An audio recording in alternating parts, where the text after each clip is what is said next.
So like, you think if I sit down with Alex Jones, I'm just going to be like, yeah, groovy, right on, dude. It's like, on what planet?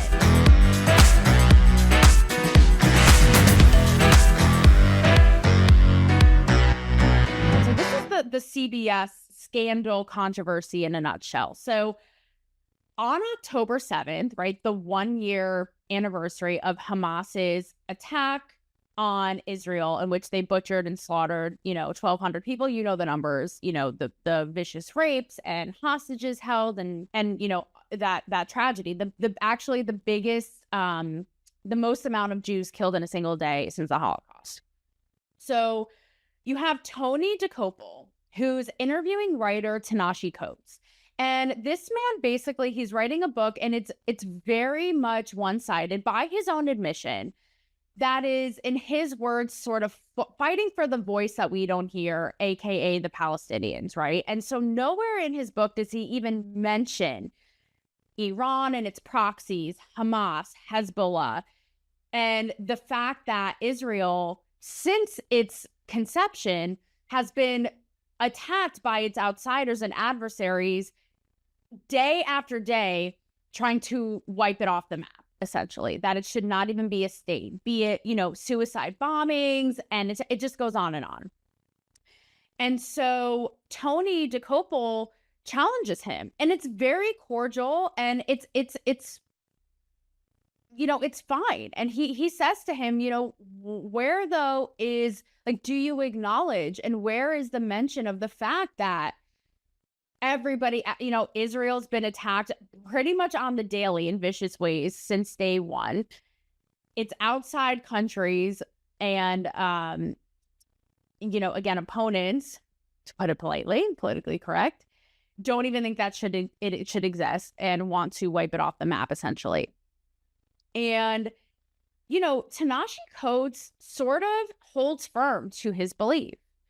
And again, says, this is like a whole other path that I'm not even going to go down, but basically says, like, in the mainstream, we see plenty of like pro-Israel stuff, and I'm giving a voice to the voiceless and fighting for them, aka the Palestinians, right? Which again, this story actually, case in point of why I think that's not true, and why there's such an anti-Semitic underpinning and undertones in the mainstream media. You see headlines, you see facts being omitted, you see things not being changed or fact check, Israel being blamed, like, it just goes on and on, right? So with all that said, I beg to differ, but yeah, he doesn't back down. He talks about, why he has this voice. Tony politely challenges him, as a journalist should do, right? Because if you're a journalist and you're seeing someone peddling one side of a story, you could argue that's misinformation. Like, where's all the other shit, right? And that's exactly what he was doing. It's like, okay, but there's such a complex issue, but there's a whole other side of the story that's being omitted.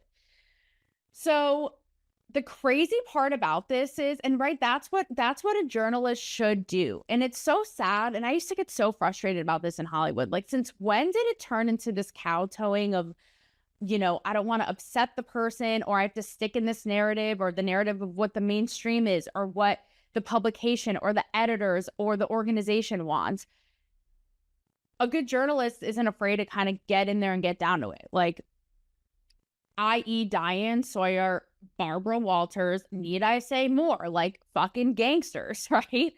Like, asking the uncomfortable questions, and also allowing the audience, like, that's journalistic integrity, right? To see all sides of a truth, and again, to push and to challenge. So the crazy thing about this, because Tony Dokoupil, who, by the way, has Jewish kids and they're in Israel, challenged him, his colleagues at CBS were really it caused a whole uproar. And on October 7th, right? Like, if this isn't so insensitive, I don't know what is. The head of CBS News and the head of the news department had an internal meeting with the staff about, basically, they kept it ambiguous, but it was obviously, this is the thing that kind of tipped it off, right? And percolated toward this.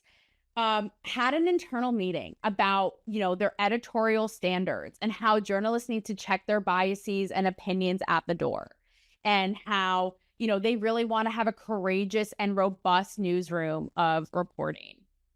And like, they literally were like, we're sorry we didn't get to this sooner, right? So I don't need to go more into the story, but you get the idea. How insane. And you want to talk about that there's not a bias underneath, like, and you had the chief legal correspondent speak up. And by the way, all the audio I listened to, it is available on the Free Press. That's why this story has blown up, right? But how insane for reprimanding and talking about editorial standards when all he did was merely challenge on something that should be challenging. And you have the chief legal correspondent literally on the call was like, I don't even understand what this is. Like, why are we even having this discussion right now? Like, what did he do? Be an actual journalist? And they basically like blew by her. Like, they straight up John Deered her and just bulldozed right by her on the call. And they were like, we'll take this offline, right? And didn't address it. So that is, a perfect example of that's a perfect example of how not only colleagues, but the sheep and I've come, my Chrissy Teigen story, when I wrote that story about Chrissy Teigen for VH1, like, same thing. If you don't know, I will fill you in one day. Don't worry. But I became the scapegoat, and not only were the higher ups throwing me under the bus, but my own colleagues and friends, were like, fall in line. No, you can't like speak up about her. Chrissy Teigen owns all that. It's like, who fucking said? Who made you the head of everything, right? So in my opinion, it's like, how, and that's not even my opinion. It's just like, what is a journalist even for? What is a journalist even for? To, like, maybe we should have an internal meeting with the Washington Post, with the New York Times, with all these clowns, because what is it even for? Just to, like, you may as well be a Hollywood movie junket and just be an extension of PR marketing and be their cheerleader. It's like, what, to get your message out? So I think with the CBS thing is really completely sad, because that's irresponsible to not question somebody who's just running with something, or maybe factually incorrect, or maybe telling maybe an extreme or one-sided point of view of a story. So, like, you think if I sit down with Alex Jones, I'm just gonna be like, yeah, groovy, right on, dude. It's like, on what planet? I'm angry. I've had enough of these people. They're a bunch of Christian murderers, scum. They're on giant death factories, keeping babies alive and selling their body parts. Why even call yourself a journalist, right? Like, it is a slap in the face to 16-year-olds.